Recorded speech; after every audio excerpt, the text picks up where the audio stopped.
Oke, jadi welcome back the Silent Trader Academy channel. Ya, masih berjumpa kembali dengan saya Om Silent di kesempatan morning briefing hari ini spesial tanggal 18 Juni 2021. Oke, sebelumnya mohon maaf nih ya teman-teman penonton setia bahwa ke morning briefing untuk hari Kamis tanggal 17 nggak ada. Karena ada 1-2 urusan dan ada kejadian lah ya tidak terduga sehingga menyebabkan saya tidak bisa buat morning briefing. Ya, oke. Saya harap teman-teman kondisi tradingnya masih oke karena memang selama Kamis Jumat ini atau bahkan selama seminggu ini market downtrend ya, artinya market mengalami penurunan.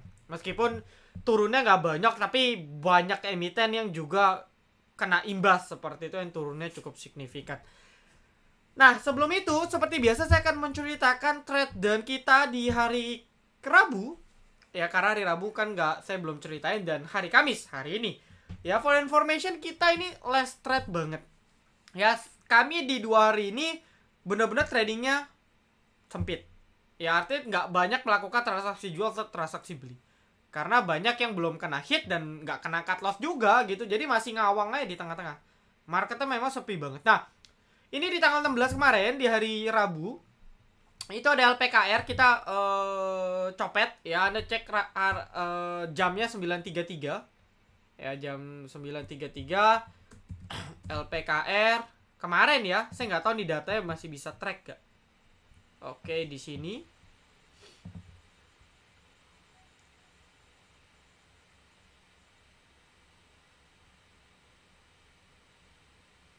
ini sorry oh di sini ya 9.33 tanggal 16, benernya 9.33 ya, 9.35 deh. Ya pokoknya dari sini sampai sini. Nah, ini di daerah sini. Ya, area beli total gak berselang beberapa 10 menit kemudian terbang ke 204. Ya memang target saya di 200. Karena apa? Karena waktu itu saya cek banyak bandar-bandar owner grup yang banyak rekom LPKR waktu di sini tuh banyak sangkut. Jadi saya bilang wah ini pasti digoreng nih. Dan benar saja ternyata boom. Ya, lumayan nih, saya dapat sekitar 7% kalau nggak salah. Ini trade dan kita di hari Rabu, sisanya nggak ada. Ada lagi satu bot, itu si MLPL. Cuma saya nggak sempat screenshot ya, waktu itu MLPL rekom di 650. Ya, karena waktu itu kan si MLPL kan apa namanya, after dia open suspend gitu ya, after dia open suspend dia masih naik. Nah, di saat dia naik itulah ya, di sini ya, dia sempat dibanting ARB dulu ya kan, habis itu botnya muncul di 650 dan terbang. Meskipun hari ini ARB lagi karena memang sudah waktunya di ARB sih. Ya, itu saya nggak sempat screenshot. Lalu untuk trade hari ini sebenarnya kita nggak ada trade apa-apa hari ini. Cuman based on data yang saya kasih ini, saya kasih tanggal 14 itu seperti biasa ya, angka FIBO yang mana sering teman-teman VVIP gunakan untuk titik entry. Nah, di sini kalau Anda coba zoom, ini AMRT ada di 1181, Nexus 1139 mungkin ya, kurang lebih. Nah, saya share yang doyan AMRT ya, itu support sekaligus area beli ideal. Dan ternyata setelah saya kasih pas kena 1135 ya, benar-benar ajaib.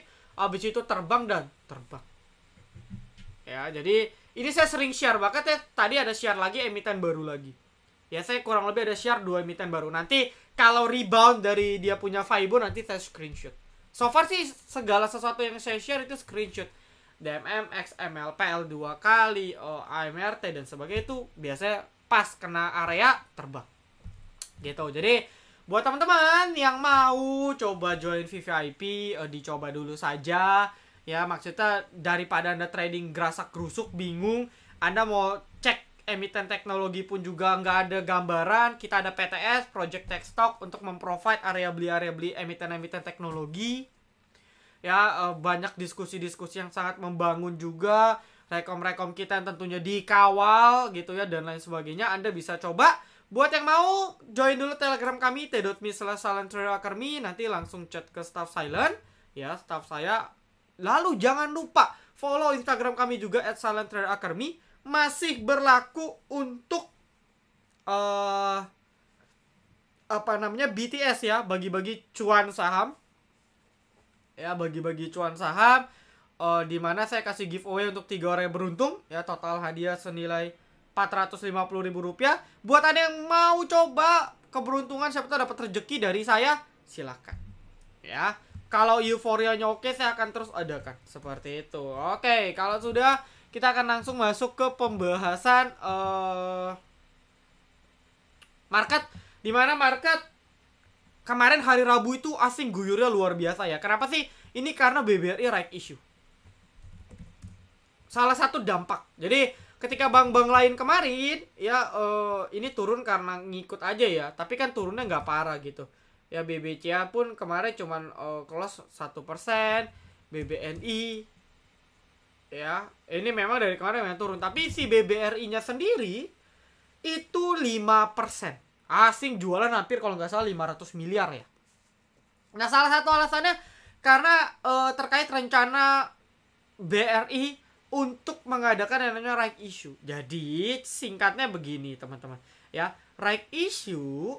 Oke, right issue itu apa namanya, dalam kacamata beberapa approach ya, beberapa pendekatan dalam kacamata seorang value investing ya, seorang value investor, ketika ada emiten yang melakukan aksi korporasi berupa right issue, terutama di emiten yang rutin dan konsisten membagikan dividen, maka ini menjadi sinyal yang kurang baik kita sebagai investor, karena kepemilikan kita akan terdilusi. Meskipun memang dalam catatan pribadi saya, right issue itu nggak masalah asal dalam hal-hal yang wajar. Misalnya tujuannya jelas.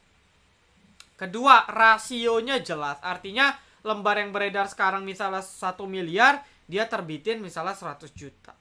Kan tidak terdilusi signifikan. Tapi kalau dia nerbitin 1 miliar, ya sedangkan dia punya lembar sama yang beredar misalnya cuma 500 juta, maka kan dilusinya luar biasa. Sehingga kita investor ya, terpaksa untuk tebus biar kita nggak terdilusi. Nah, terdilusi ini ruginya gimana? Contoh, yang harusnya Anda dapat dividen 1 juta ya, karena Anda memiliki misalnya 10% emiten BRI gitu ya, amin, punya 10%. Nah, karena Anda terdilusi akibat right issue dan Anda nggak tebus, ini angkanya cuma fiktif ya. Oke, contoh terdilusi sisa 5%. Maka harusnya Anda dapat 1 juta dividen, Anda tinggal dapat 500 juta. Terdilusi, berkurang. Nah, gimana cara tidak terdilusi? Ada tebus. Ya, tebusnya gimana? Berarti Anda keluarin modal lagi. Nah, ini yang tidak disukai beberapa approach dari value investing, value investor.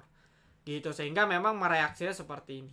Jadi, apa yang terjadi menurut saya ini hanya reaksi sesaat. Ya, memang secara teknikal ya masih ada rebalancing. Ingat di emiten-emiten Big Four, bank-bank itu masih rebalancing untuk switching ke let's say ke Arto yang terus masih naik, ke MTech juga ya, emiten-emiten berbau-bau teknologi yang market cap-nya besar-besar. Kemarin ada DCI ya, waktu itu Edge ya, Edge market cap-nya nggak besar tapi ada crossing asing yang luar biasa dan sebagainya. Jadi lagi rebalancing nih ya, lagi rebalancing terutama di emiten-emiten bank. Jadi nggak heran kalau memang asing masuk tapi agak berat.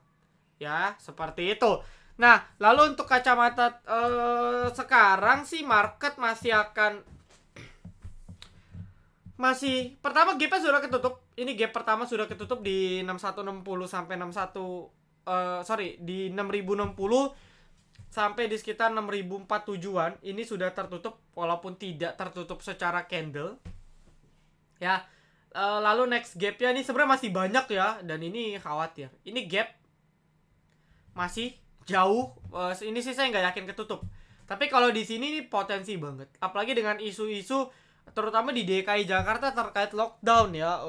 Kasus COVID-nya bertambah luar biasa juga. Waktu itu saya ada cek grafiknya pun juga mulai uptrend gitu. Kalau kita tarik garis itu mulai uptrend, dia punya grafik harian. Dan keputusan pemerintah nanti akan sangat berpengaruh terkait market. Karena DKI ini kan penyumbang sekitar 70% ekonomi negara. Jadi everything akan berpengaruh sekali kebijakan-kebijakan DKI terhadap ekonomi. Nah, maka dari itu tetap harus waspada ya, chartnya bisa bagus tiba-tiba hancur karena sentimen.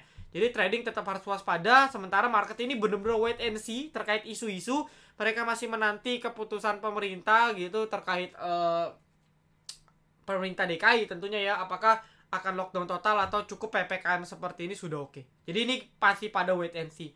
Tetangga kita Bandung ya, di daerah Bandung Pak Ridwan Kamil kan juga sudah tarik rem darurat.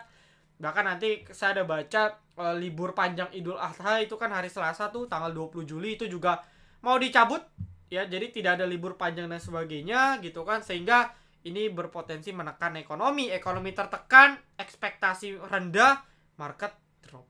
Kan seperti itu kurang lebih siklus gampangnya. Oke, jadi maka dari itu Jumat saya nggak berekspektasi banyak ya, mungkin market masih cukup sepi. Oke, lalu berikutnya saya akan bahas, ini cukup banyak ya, ini cukup banyak.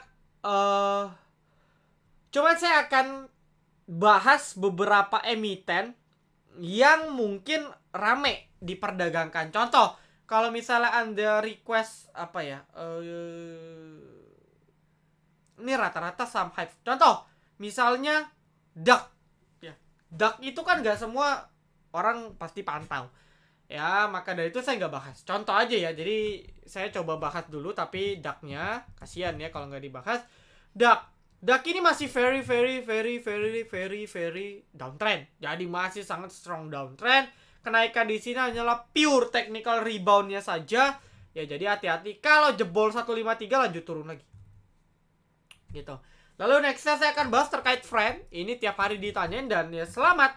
Seperti yang saya bilang, ya simpelnya pakai teknikal aja gitu. Dia lolos 99 tembus. Ya, simple gak? Simple. Buy on, breakout. Cuman dia nggak pullback ya, dia habis breakout dia nggak pullback langsung naik. Bisa saja pullbacknya 1-2 hari setelahnya. Nah, pullbacknya di berapa? Ini saya kasih aja ya. Intinya chartnya uptrend, sudah mulai uptrend. Nah, tinggal Anda tentu titik entry. Ya, area Fibo pertama dari 113 105. Ini range-nya. Kalau mau antri coba di sini. Nextnya antrinya ya di sini. Dia sekitar 99. Pas ya, 99 ini pas dengan area Fibo 50. Gitu. Ini friend. Ya, Hope ada yang nanya banyak. Oke. Hope ini emiten IPO habis naik. Ini mirip seperti Unik ya. Mirip. IPO dibanting, mulai rounding tapi perlahan turun lagi. Ya, ini apa namanya? Hope. Ya.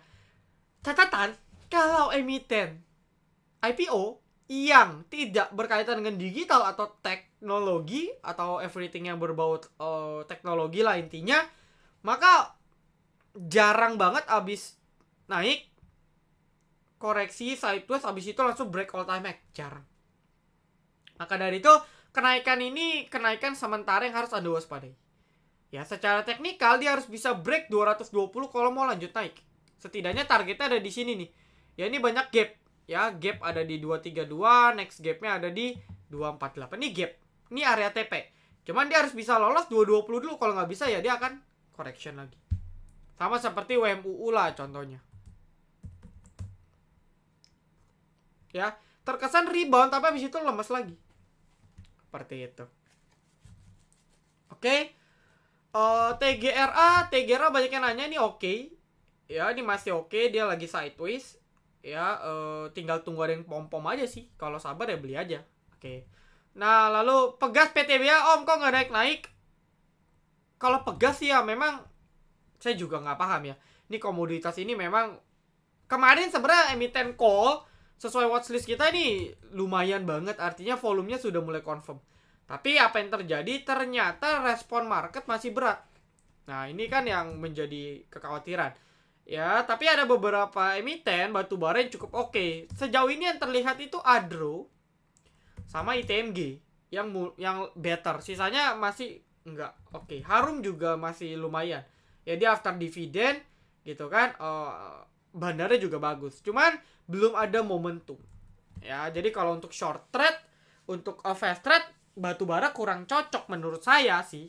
Ya, apalagi Pegas. Nah, kalau mau short trade ya di luar komoditas lah. Kalau mau swing trade, batubara cocok. Karena ini lagging. Ya, biasanya sih equal. Artinya kalau harga batubaranya naik banyak, dia punya saham ngekor. Tapi sekarang lagging banget. Ya, harga batubara sudah sampai 117-an gitu. Dia punya kontrak di bulan apa, saya lupa. Harga sahamnya nge-stuck. Nah, ini lagging. Jadi cepat lambat akan nyusul. Cuman belum tahu kapan. Ya, oke. Jeska itu dipom-pom ya. Memang itu jadi pegangan saham dari salah satu grup. Saya no comment. Tapi intinya dari teknikal lumayan. Saya sudah bilang kemarin kalau nggak salah. Ya, Jeska ini oke. Ini masih potensi breakout 199. Masih oke. Ya, biasanya pure tadi gerak. Ya, pure TGRA, Juste tapi udah jebol ya. Hati-hati. Pure TGRA. Ya, Jeska ini kan satu geng nih. Deal juga tadi udah mulai ada coba naik-naik. Biasanya geraknya barengan. Oke, MLPL, MPPA skip dulu ya. Ini dia masih akan ARB dulu gitu ya. MPPA sorry, ABA lagi. Ya MPPA ini sudah divergent sekali gitu. Ini udah jelas dari sini. Ya, sahamnya naik, volumenya turun, stokastik turun. Ini divergence. Divergentnya terkonfirm 2 indikator. Makanya dia jebol. Jebol sampai kapan? Ya, mau MPPA.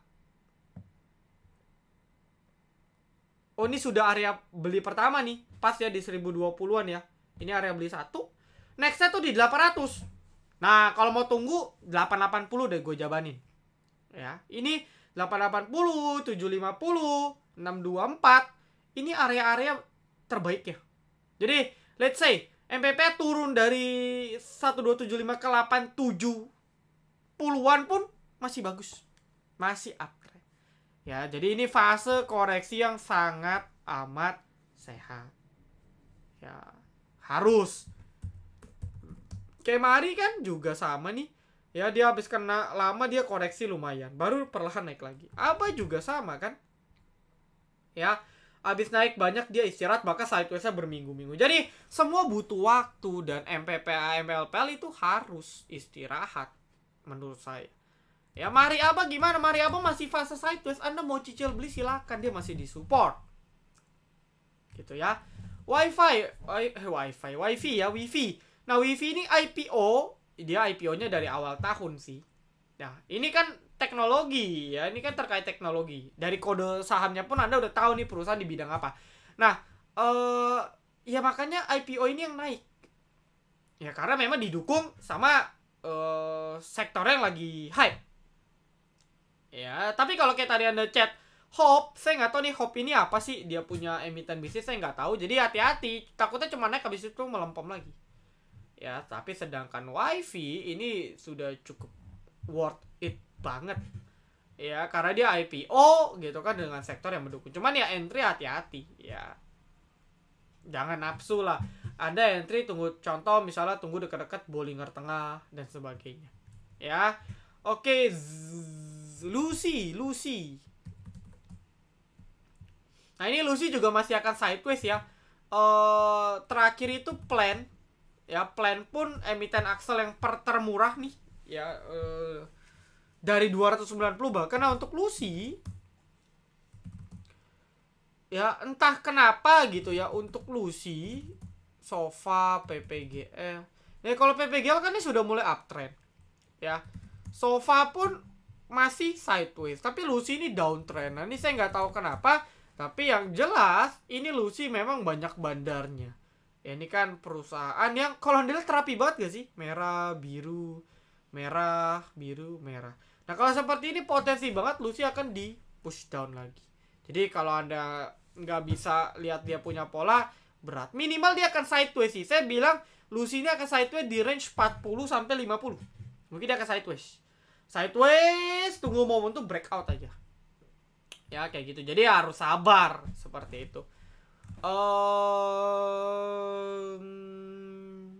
WIM ya.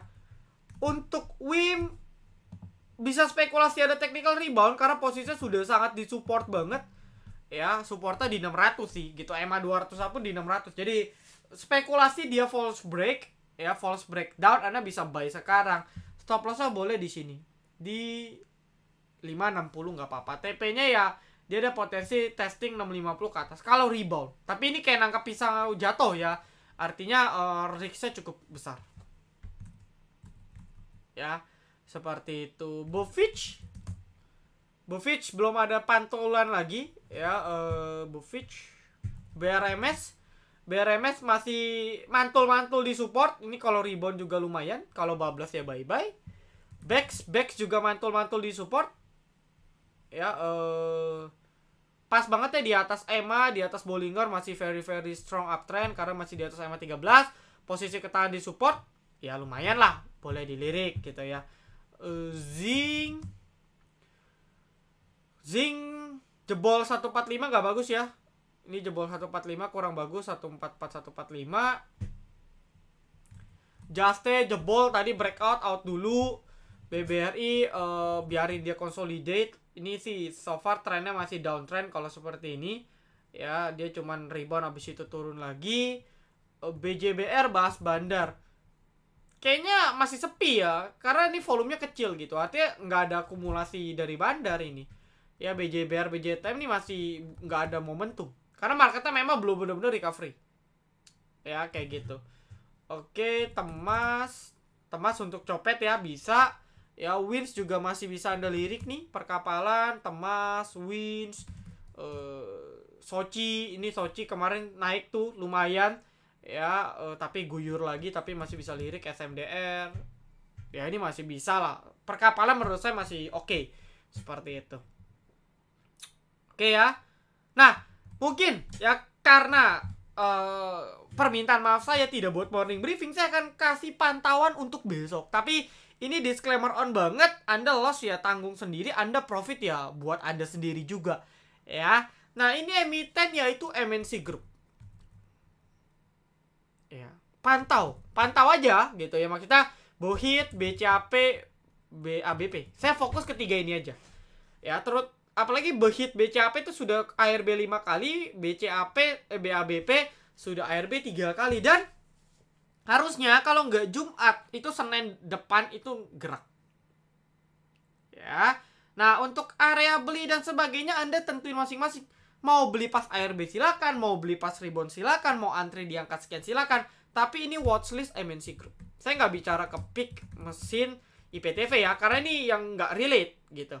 Yang relate dengan Motion Bank ya pertama BABP-nya sendiri, lalu nextnya Bohit, BCAP. Masih ada relate. Tapi sisanya enggak. So, ini 3 pantauan. Abis ARB panjang seperti ini, reboundnya biasa kencang. Jadi Anda bisa manfaatin untuk fast trade besok. Oke, saya rasa cukup sih. Ya, nanti kita cek sikon market. Semoga ya baik-baik saja tentunya untuk Indonesia kita. Tetap jaga protokol kesehatan, teman-teman. Apalagi teman-teman yang merasa sudah divaksin tapi tetap harus menggunakan protokol kesehatan. Ya, patuhi prokes.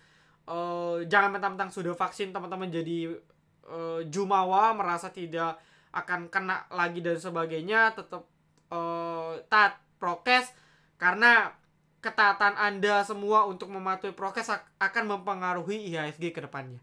Ya, bagaimana lockdown dan apa yang akan terjadi ke depannya tentu akan berimpact sekali terhadap market kita. Ya, dan merata ke semua sektor.